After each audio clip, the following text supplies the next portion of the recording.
הלו. שלום, מדברים מחנות פרי סטייל. את רכשת אצלנו פריט שהוא חולצה ואת עדיין לא שילמת עליו. איך אני יכולה לרכוש פריט ולא לשלם עליו? את יודעת איזה חנות אני מדבר? אנחנו מדברים מפרי סטייל. נו. כן, את רכשת אצלנו חולצה, את שילמת עליה 79 שקלים, וזה מ-89 שקלים. רגע, רק תדברי עם המנהל שלנו בבקשה. שלום. כן. שלום.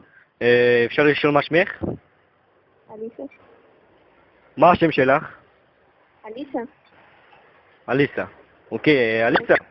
לפי הפרטים שנתת לנו, אני רואה שרכשת חפץ, חולצה, אבל לא שילמת עליה. את בחובות, יקירתי. איך? אבל אתה בחובות. מכרת לי אותה.